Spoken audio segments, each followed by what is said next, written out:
জানি না কেন মানুষ জীবনে এতটা কষ্ট কেন হয়। কারণ মানুষ সংসার করে, সব কিছু করে, তার মধ্যেও কষ্টটা কেন থাকে? প্রত্যেকটা মানুষের মধ্যে আমি মনে করি সবার মধ্যে কিছু না কিছু কষ্ট লুকিয়ে থাকে। তো আমার মধ্যে অনেক কষ্ট লুকিয়ে থাকে, কিন্তু কিছু করার নেই। হাসি খুশিভাবে সংসারটা গুছিয়ে রাখতে হয়, সবার সঙ্গে ভালোভাবে থাকতে হয়। যতই বলো মন খারাপ করে কোনো কিছুই হয় না, সেটাই আমাকে মানিয়ে গুছিয়ে চলতে হয়। এটাই হচ্ছে মেয়েদের জীবন। শুধু মেয়েদের না, ছেলেদেরও আছে। শুধু মেয়ে বললেই চলবে না যে মেয়েদেরই সব কিছুতে কষ্ট।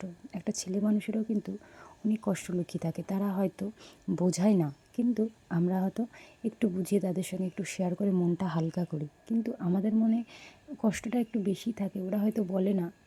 আমাদের লাইফস্টাইলটা যেমন সারাদিন সংসারের মধ্যে কেটে যায়, এদিক ওদিক যাওয়া নেই। সেই স্কুল কলেজের ব্যাপারটা থাকে আলাদা, তখন না কোনো চিন্তা, না কোনো কিছু। সেই দিনগুলোর কথা কিন্তু সত্যি মনে পড়ে। কিন্তু কিছু করার নেই, সংসার জীবন মানে দুঃখ কষ্টের জীবন। ভালো খারাপ নিয়েই চলবে জীবনটা, কিছু করার নেই, প্রত্যেকটা মানুষেরই তাই। তো যাই হোক, এদিকে আমি কিন্তু সকালের কাজবাজ সেরে নিয়েছি। কাজবাজ সেরে নেওয়ার পরে এখন চলে যাব রান্নাঘরে। তো কয়েকটা বাসি জামা কাপড় ছিল, সেগুলো একটু ধুয়ে পরিষ্কার করে কেচে কুচে দেবো।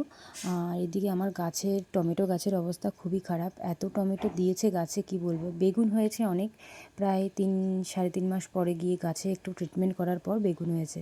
তো কাজবাজ একটু সকালে সেরে একটু বসে আছি। মাথায় তো চিন্তার শেষ নেই।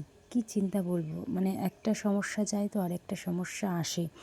যতই ভাবি সমস্যা সমাধান হয়ে গেলে একটু নিশ্চিন্ত হই, কিন্তু না, সমাধান হলেই যেন আরেকটা টেনশন বেঁধে আসে। তো যাই হোক, এদিকে আমি রান্না বসিয়ে দিয়েছি। আজকে রান্না করব হচ্ছে নিম বেগুন, বেগুন ভাজা, আলু সিদ্ধ দিয়েছি।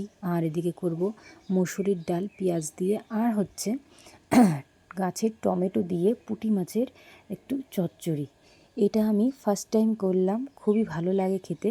খেয়েছি আমি একবার অনেক দিন আগে, সে স্বাদ অনুযায়ী একটু ইউটিউব দেখে আমি রান্নাটা আজকে করেছিলাম। কি বলবো, রান্নাটা এত সুন্দর হয়েছে, খুবই ভালো লেগেছে। চলো রান্নার রেসিপিটা তোমাদের সঙ্গে ছোট্ট একটা ভিডিওর মাধ্যমে বলি। তো প্রথমে আমি কিন্তু মাছগুলো ভেজে নিয়েছি। এটা ছিল আগের দিনের মাছ, যেহেতু অল্প একটু ভাজা করে নিয়েছি। বেশি কড়া ভাজা করব না, কড়া ভাজা করলে কিন্তু মাছে কোনো স্বাদ থাকে না। তো যাই হোক, ওই তেলে আমি দিয়ে দিলাম 2টো শুকনো লঙ্কা ফোড়নে, আর দিয়ে দিয়েছি সর্ষে। তো অনেকেই দেখেছি ইউটিউবে একটু তোমার শুকনো লঙ্কা, তারপরে আরেকটা কি জিরে না কি বলে, ওটাও দিয়েছে, আমিও দিয়েছিলাম। তাই ভাবলাম যে সর্ষে ফোড়নটা দিলেই বেশি স্বাদ হবে। আর জাস্ট একটা আলু আমি দিয়েছি। একটা আলু, যেহেতু আমার শাশুড়ি মা খায় না, বড় তেমন আলু খায় না। আর এই তরকারি অবশ্য খাবে না, টমেটো টকটাও পছন্দ করে না। আমি আর আমার শাশুড়ি মাই খাবো। তো যাই হোক, আমি কিন্তু আলুগুলো লাল লাল করে ভেজে নিয়েছি। ভাজা হয়ে গেলে কিন্তু সেই ভাজাতে আমি দিয়ে দিলাম কয়েকটা চেরা কাঁচা লঙ্কা, আর তারপরে দিয়ে দিলাম হচ্ছে কাঁচা টমেটো। গাছেরই কিন্তু টমেটো, বেশ সুন্দর, বেশ ভালো লাগে কিন্তু গাছের টমেটো রান্না করতে। বাড়ির কোনো গাছের সবজি হলে সেটা রান্না করতে যেন বেশি ভালো লাগে, জানি না কেন। বাজারেরটা তো আনি, সে আছেই।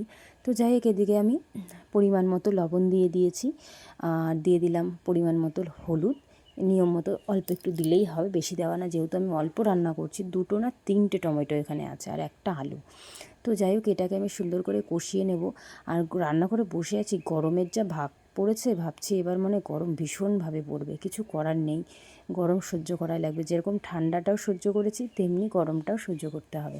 তো যাই হোক, এদিকে কিন্তু আমি মশলাটা, মানে মশলা বলছি কেন, আলু টমেটো কাঁচা লঙ্কা দিয়ে বেশ সুন্দর করে কষিয়ে নেব। বেশি কষাবো না, বেশি নরম করা যাবে না, যেহেতু টমেটোটা পোক্ত টমেটো, গলে গেলে বেশি ভালো লাগবে না। তো তার জন্য কষানোর পর দিয়ে দিয়েছি পরিমাণ মতো জল। জলটা দিয়ে একটুখানি ঢাকা দিয়ে রেখে দেবো, ঢাকা দিয়ে জাল দেব। আর জালটা হয়ে আসলে কিন্তু আমি মাছ কটা ঢেলে দেবো।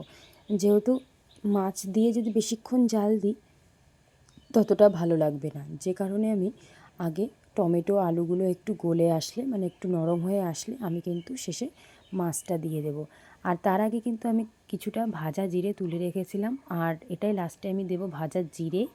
আর ওদিকে গাছের ধনেপাতা, ধনেপাতা দিলে কিন্তু স্বাদটা একটু বেড়ে যায়। জানি না তোমরা কেমনভাবে খাও, আমি তো আজকে ফার্স্ট টাইম করলাম।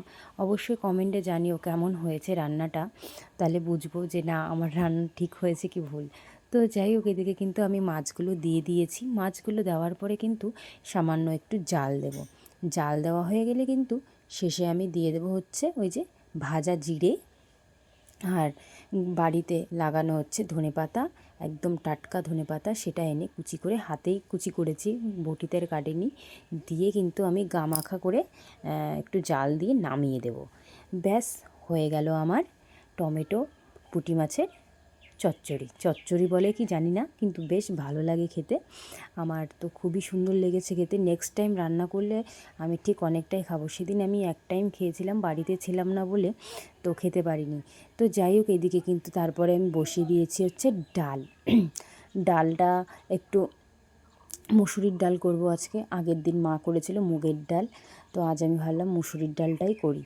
আর এদিকে আমি তারপরে লবণ হলুদ দিয়ে বেগুনে কিন্তু রেখে দিয়েছি। আর এদিকে মা কিন্তু আমাকে নিম পাতাটা ধুয়ে টুয়ে পরিষ্কার করে দিয়ে দিয়েছে। সত্যি কথা বলতে আমি রান্না করেছি তাড়াহুড়ো করে একটা জায়গায় যাব বলে, আমি আর নিম বেগুনটা খেতেই পারিনি।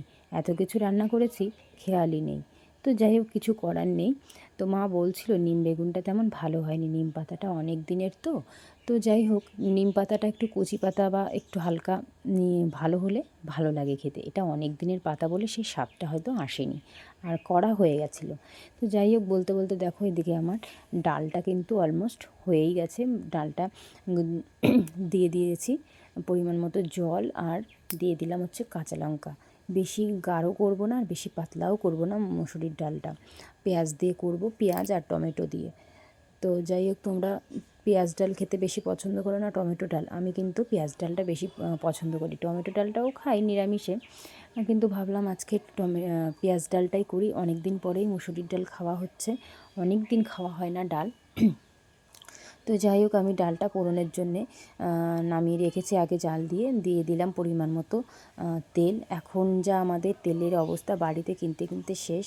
সর্ষেটা উঠলে হয়তো একটু তেলের ঝামেলাটা যায়, কিন্তু দুঃখের বিষয়, যতক্ষণ সর্ষেটা বাড়ি না আসছে ততক্ষণ কিন্তু নিশ্চিন্ত হতে পারছি না। যেহেতু এই ঝড় এই বৃষ্টি কখন কি হয় বলা যায় না। তাও আমাদের সর্ষেতে একটা বৃষ্টি খেয়েছে, ঝড় বৃষ্টি যেটা হয়েছিল মঙ্গলবার। কি বলবো, খুব কষ্ট হচ্ছিল যে এত কষ্ট করে লাগানো গাছ যদি কিছু ক্ষতি হয়ে যায়। তারপরে আবার কাটা হয়েছে, জানি না এরপর কি হবে। ওয়েদারটা তো মানে বলছে যে বৃষ্টি হবে না, কিন্তু প্রকৃতির কথা তো বলা যায় না কখন কি হবে। কিছু করার নেই, যতক্ষণ সর্ষেটা বাড়ি না আসছে ততক্ষণ নিশ্চিন্ত হতে পারছি না। খুব চিন্তা হয়। এবার বুঝতে পারি যে চাষিদের সত্যি কোনো ক্ষতি হলে কতটা কষ্ট পায় তারা। কোনো কিছু ক্ষতি হলে এত কষ্ট করে ফসল ফলাদি করে।